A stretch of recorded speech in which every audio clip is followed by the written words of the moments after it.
Khadi cotton saris అనగానే మనకి రంగవర్ష గుర్తుకొస్తుందండి. బల్క్లో ఎన్ని కావాలంటే అన్ని దొరుకుతాయి. ఒకే డిజైన్ వందల్లో కావాలన్నా దొరుకుతాయి. ఇప్పుడు ఇది కొత్తగా నేను ఈరోజు షూట్ చేశాను.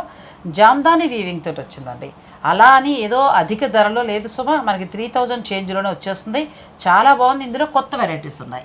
అండ్ ఇది కూడా కొత్త డిజైన్ ఖాదీ కాటన్లో షెల్ వర్క్ వచ్చిన సారీస్. కంప్లీట్ మనకి గీని మట్కా ఎలా ఉంటుందో అలాంటి ఇంటర్లాక్ వీవింగ్లో వచ్చిన సారీస్ ఇవి. చాలా ట్రెండీ డిజైన్ అనమాట. ఇది కూడా మనకి 3-6 ఆ రేంజ్లో వస్తుంది. అండ్ ఇది కాకుండా కూడా మనకి ఇప్పుడు బడ్జెట్ రేంజ్లో కూడా ఖాదీ కాటన్స్ ఇలాంటిది 1500-1700 ఆ రేంజ్లో వస్తున్నాయి మ్యామ్. ఇవి 1150 ఇలా మనకి డిఫరెంట్ డిజైన్స్ అయితే ఖాదీలో ఉన్నాయి. అంటే 3000లోనే ఉంటాయి అనుకోక్కర్లేదండి. మీ బడ్జెట్ని బట్టి మీరు తీసుకోవచ్చు. 990 నుంచి 3000 చేంజ్ వరకు ఉన్నాయి. ఈసారి మాత్రం జామ్దాని వీవింగ్లో చాలా చాలా బాగున్నాయి. మీకు కావాలనుకుంటే మీరు ఆన్లైన్ ద్వారా కూడా పర్చేజ్ చేసుకోవచ్చు. ఈ ఫుల్ లెంత్ వీడియోని డిస్క్రిప్షన్లో ఇస్తాను. ఆ లింక్ ఓపెన్